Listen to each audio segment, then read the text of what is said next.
Poin yang betul. Saya mulakan perbahasan dengan berbicara tentang ekonomi makro Malaysia. Saya tidak berhasrat untuk menuding jari pada mana-mana kerajaan sebelum ini atau kerajaan sekarang. Bagi saya, dasar yang baik kita teruskan, dan sebaliknya jika kita menyedari ada kelemahan, kita perbaiki asalkan demi kebaikan rakyat. Contoh dulu, kalau BRIM diibaratkan sebagai dedah, lepas tu kita sambung, kita berikan bayaran prihatin rakyat. Hari ini jadi sumbangan tunai rahmah. Dan itulah contohnya yang baik kita teruskan. Hutang langsung kerajaan, government direct debt, bertambah 485.7 bilion ringgit dari 686.8 bilion pada akhir tahun 2017 kepada 1,172.5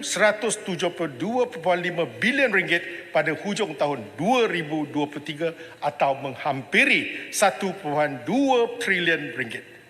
Hutang bertambah sebanyak 92.9 bilion dari tahun 2022 kepada 2023. Yang lebih membimbangkan ialah nisbah hutang kepada KDNK bertambah daripada 50% pada tahun 2017 kepada 60.3% pada tahun 2022 dan kini 64.3% pada hujung tahun 2023. Kita harus berwaspada. Memang tidak dapat dinafikan bahawa jumlah hutang tambahan akibat daripada tindakan kerajaan PS 1.0 untuk menghapuskan GST dan kembalikan SST pada tahun 2018 dan kembali kepada subsidi pukal pasca PRU 14 adalah dianggarkan sekitar 360 bilion ringgit untuk tempoh 6 tahun kebelakangan ini. Kadar faedah bond kerajaan ketika ini ialah sekitar 4%. Maka bayaran faedah tahunan bagi hutang tambahan 360 bilion ini adalah sekitar 14.4 bilion setahun. Kerajaan Madani kini menganggarkan hasil tambahan daripada kenaikan SST dari 6 kepada 8% mulai 1 Mac hanyalah 3 bilion ringgit bagi tahun ini. Maksudnya, rakyat jelata terpaksa bayar cukai servis lebih tinggi 2% hanya untuk membiayai 21% daripada beban faedah tahunan sahaja bagi hutang tambahan angkara langkah-langkah kerajaan yang memerintah selepas PRU ke-14. Kenaikan cukai servis ini hanya mampu untuk tanggung 21% daripada kos faedah tahunan sahaja. Prinsipal hutang tidak dibayar langsung. Dan ini akan membebankan rakyat dengan kenaikan cukai dan pelbagai cukai-cukai baru bagi berpuluh-puluh tahun lagi. Sebab itu, kerajaan kini ada pelbagai cukai-cukai baru, kenaikan kadar cukai yang sedia ada, sales tax, service tax 8%, LVGT 10%, DST 8%, CGT 10% dan HVGT 10%. Diparahkan lagi dengan kenaikan tarif elektrik, tarif air dan caj bulanan indah water. Itu pun naik. Mungkin akan ada lagi banyak cukai baru atau kenaikan cukai disebabkan terpaksa membayar kos khidmat hutang DSC.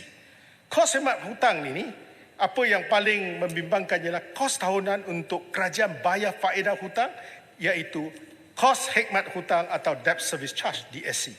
Menurut laporan MOF terbaru bagi suku keempat 2023, bayaran DSC telah naik 36.4% ke 16.5 bilion ringgit berbanding hanya 12.1 bilion ringgit pada suku yang sama tahun 2022 lepas. Bermaksud peningkatan 4.4 bilion ringgit. DSC bagi suku 4 tahun 2021 dan 2020 pula ialah 10.2 bilion ringgit dan 8.4 bilion ringgit masing-masing. Kenaikan DSC ini jauh lebih tinggi berbanding kenaikan gaji pejabat awam, pencen ke semua perbelanjaan kerajaan lain termasuk peruntukan untuk bantuan rakyat dan perbelanjaan semua kementerian. Peningkatan drastik bagi kos khidmat hutang ini sangat membimbangkan.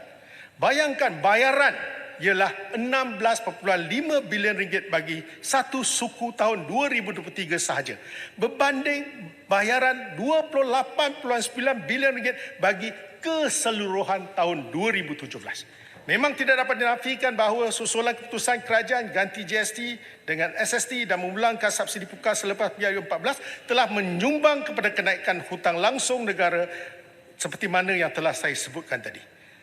Tetapi keadaan menjadi lebih parah sebab kerajaan Madani telah terbitkan 228.5 bilion ringgit hutang baru tahun 2023 pada keadaan kadar faedah OPR telah dinaikkan sebab bajet 2023 adalah kedua terbesar dalam sejarah.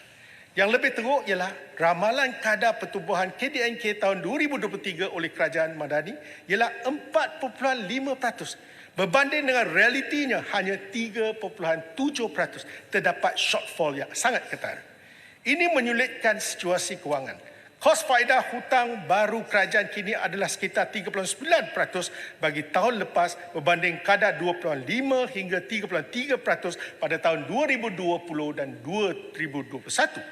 Akibatnya, nisbah hutang negara kepada KDNK telah naik dari 48.7% pada suku pertama 2018 sebelum PRU14 ke 65% ketika ini. Selepas mengambil pinjaman untuk Januari dan Februari 2024 dah melebihi 65%. Adakah had ceiling nisbah hutang kepada KDNK akan dinaikkan lagi? Tetapi ianya terpaksa dibawa ke Dewan Rakyat dan Dewan Negara. Bajet 2024 pula adalah terbesar dalam sejarah bermakna kerajaan akan lebih meminjam pada keadaan kadar faedah sudah naik. Bagi membayar kos faedah hutang kerajaan yang semakin naik mendadak, kerajaan hanya ada dua pilihan. Satu, naikkan kadar cukai sedia ada atau perkenalkan pelbagai cukai baru bagi menambah hasil kerajaan.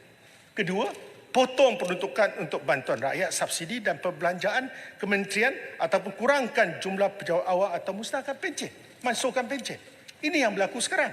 Sebab itu, saya menyarankan agar kerajaan tidak boleh lagi bersifat populis yang akan memudaratkan rakyat dan negara untuk jangka panjang. Ambillah iktibar daripada pemalsuan GST dan keputusan kembali kepada subsidi pukal pasca PRU14.